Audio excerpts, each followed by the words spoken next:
Hey guys, coming to another movie for guys. Now this movie reviewing, this is a movie that I've been wanting to watch for a while now. I remember I was going to watch it in August when it first came out, and I didn't get a chance to see it till now. I wanted to wait till it was in really good quality. And either way, let me just get into it. That movie, of course, is Don't Breathe. I was really looking forward to this movie. I remember I discovered this movie actually through YouTube. I was watching a video, I don't remember what it was, but they showed a an ad for the trailer of Don't Breathe, and I immediately was so into the story. I'm like, what is this exactly? This looks so different and so original, and I was really hoping this would be great, and I was glad to hear it was getting really great reviews, and I was definitely looking forward to seeing Don't Breathe overall. And I have to say, after watching Don't Breathe, this movie is incredible. I love Don't Breathe overall, and aside from one very small flaw, and maybe a few minute ones, this by far is one of the most intense, scary, and overall just harrowing films I have seen all year, with an incredibly original premise, and I really did love that overall. But let's just get into the plot of Don't Breathe, because there really is a lot to say about this movie. It's a very simple plot. Basically, we focus on these three friends who basically are you make a living by actually making their own, breaking into homes secured by this character, Alex's father's security company, and they sell the items that they take, which is very interesting that we saw that.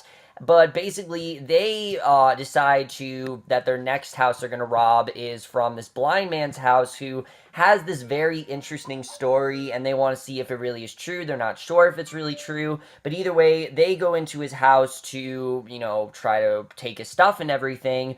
But they eventually realize that this blind man is a lot less helpless than they thought he was, and definitely is someone who they are gonna not want to mess with. And that basically is the plot of Don't Breathe overall. I know it was a horrible description, but there's a lot more to this movie than that, so let's just get right into it.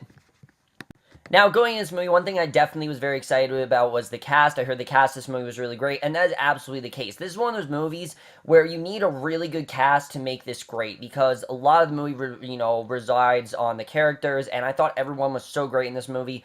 First of all, let's talk about our main character, Rocky, played by Jane Levy. She was fantastic in this movie. This is another great role from her. I don't know if I like this role more or less than it was in Evil Dead, because this is a different kind of character. Rocky is someone who, she has a very personal reason for doing what she does. She's living with a mom who I believe is an alcoholic, and she really is just in a very bad, she's not really in the best state. She's trying to get her and her sister away, and they're trying to move, and I thought they did a really good job with developing her character, but so much of the movie is resided on her, and you really are hoping that she gets out of the situation. She did a really good job overall at just representing this fear and evoking so much out of us. I thought she really did a great job. I really did love her character overall. Definitely really good with her. And then Dylan Minnette as Alex, I've definitely seen him before, of course, in Goosebumps, and he definitely had a lot more to do here than he did in Goosebumps. He was really good in Goosebumps, don't get me wrong. I actually really did like his character in that, but here I thought he was even better. He was given a lot more to do, and you could see that he definitely was very smart. He knew what he was doing.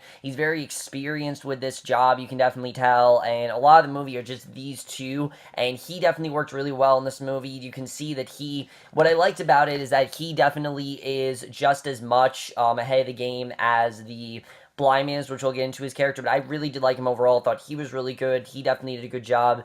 One character I was kind of iffy about, don't know if I liked him or not, was Daniel Zovatto as Money.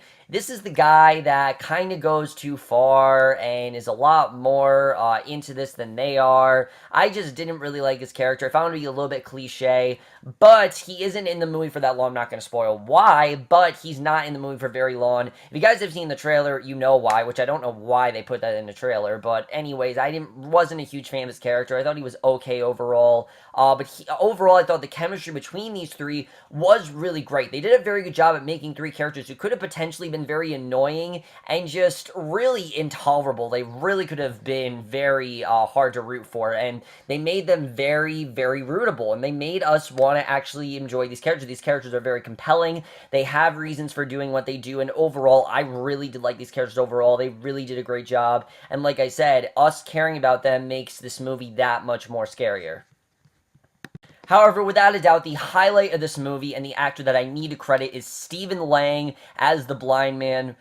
Holy shit, this guy. I mean, this guy is quite a force of nature. He really is insane. I mean, they took someone like a blind man who we sympathize with and we feel bad for, and they made him as menacing and as gruesome as you could think. I mean, this guy, while he is blind, he is not at all innocent. You definitely do see that. There is a big reason for what he's doing, what he does. I'm not going to spoil why he does what he does. But when they gave us that motive, you really do understand what he's doing. You do understand why he's going after them. But at the same time, you definitely see that while he's blind, he's very used to what he's doing. I really loved his character overall. He was always a step ahead of them, and you're so creeped out by this character. I mean, he is a monster. He really is, and he is relentless. He will not stop until he brings them all to justice, and I thought he did an incredible job in this movie. Just the amount of stuff he does in this movie is insane. The amount of shit they go with him, the stuff that he's willing to do is really crazy, and he really pulled off that scary old man vibe very well. Really loved his character.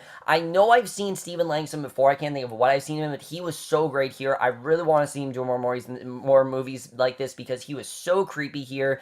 Gave such a great performance, and he by far is the highlight of this movie. I mean, he's the reason why this movie is so scary. If you cut Stephen Lang out of this movie would not be as scary. I loved his character. He was so creepy, but like I said, when they revealed what he did, you really do understand it, and that's really what makes a great villain. This movie understands that in order to have a great villain, you need to give him a reason for doing what he did, and this movie did that extremely well, and that really did coincide with his performance. So overall, the cast here is great. I really did love what the cast had to do in this movie. But let's talk about the directing and the acting. The directing here is by Fede Álvarez. I know I've heard of this guy before. I can't think of what he's done. But his tone here is perfect. I mean, the second this movie starts, it is extremely intense. It's not really a horror movie. It's a horror movie in the sense that it's creepy and very, very scary, but it's definitely more of a home invasion thriller, and you definitely do see that. And the directing here, I thought, was just really well done. The tone in general, I really did like. The movie starts, I mean, it's a very realistic film, and that's something I really was happy about. This isn't a movie that's just dark for the sake of being dark. It's very realistic. If a situation like this happened, I think the way it happens in this movie is the way it would happen. But let's get to the writing here, because the screenplay in general is one of my favorites of the year. There's not a ton of dialogue in this movie. There is dialogue in this movie, but this is one of those movies where there's really not a second to breathe. I mean, the first 20 minutes really set up the story, and then once the story is set up, though, then there's not really a second to breathe. It's constant thrills going on, and I thought that was perfect. I thought the movie did a really great job with that, because you start off the movie and you think you know where it's going, and they did an incredible job with showing us we don't really know where it's going, and I really did appreciate that overall, and I got so into this story. I mean, these are three characters that, again, would typically be the villains of this movie. In fact, they probably should be the villains of this movie, and Stephen Lang should be the main character. The trailer kind of threw me off a bit. I thought that Stephen Lang was going to be the hero, and that he was going to, try to make them feel like what it feels like, but that's not really why he's doing this, and they did a really good job with doing that, because these three characters, we could have hated them, we could have really disliked them, but I overall really did like the situation. I really did like watching what they were in, but the movie is so hard to watch as well. I mean, it's one of those movies where it's edge of your seat thrills, very hard to look away, and I really loved it overall. I mean, it really is the definition of a nail-biting thriller, and I absolutely love that, but it's just as much of a home invasion thriller, because they are trying to achieve a goal, they are trying to obtain things and, take things for their business, and you definitely do really see that, and I thought they did a really good job with it overall. I thought the writing was very well done, and something like I said is that there's not a lot of cliches in this movie. A lot of the jump scares in this movie are, in fact, real jump scares. When something scary happens, it happens for the sake of the story. It's not just there for shock value. There isn't a ton of shock value, actually, in this movie. This movie has a lot of substance to it, which you might not have thought of when you watch this movie. When I went into this movie, I thought that it was just going to be something where it was going to be a lot of jump scares, but it really wasn't like that. This movie was actually surprisingly very grounded in that way, and I really did enjoy that overall. In fact, a lot of the scares are very quiet stuff, and I really love that. Like, just, there's this one incredible shot, and we'll get to the cinematography in a second, but a lot of it is residing on how creepy creepy Stephen Lang is. I mean, the second you're introduced to him, something is just off about this guy. You don't know what it is, and they did a really great job setting up that overall. The cinematography here is some of the best of the year, and that's mainly the reason actually why this movie is so scary, because of the cinematography. There's some incredible one-track shots, especially one-track shot. I know everyone's talking about this. It's the one-track shot where we meet Stephen Lang and things like that. I thought it was just this incredible shot, the way it was done. And the movie in general, it's a very dark film. Like, it's a very dark film, but it's one of those dark films where you can see what's going on. A lot of times that happens with the lighting where I can't really see what's going on, and that's not the case with this movie. You honestly feel like you're trapped in that house with them, because it's such a intense and harrowing film that when you're in that house with them, you honestly feel like you're right there with them. And they did a really great job with getting us to feel the fear that they do. I really enjoyed that overall. Again, like I said, they had very smart characters, and I really did appreciate that. The editing in this movie was completely fine. I think the movie really flew by for me. It was only 88 minutes. It should not be any longer than that. My only complaint with this movie, and you guys probably have heard of this, is the ending of this movie, which I'm not going to spoil it, but let's just say that the movie has this really, really great scene that seems like it's going to be the ending.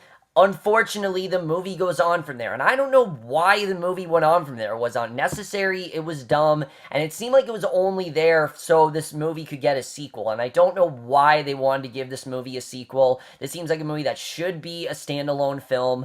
I get it that they want to make this a franchise. I get it that they think a lot of people are going to like it, and that people are going to want to see these characters return for a second movie, but after the events of this movie, I don't really know if I want to see a second one. I don't think we need a second one, really, and I don't really know what they were thinking, and that definitely did lower my score of the film a bit. I was expecting not to have many problems with this film, but that problem definitely did. I mean, despite the fact of Money's character, that really was a problem with this movie. I really did not like the way the ending was. I thought it was just really abrupt and very unnecessary. I don't know why they took it in the direction that they did.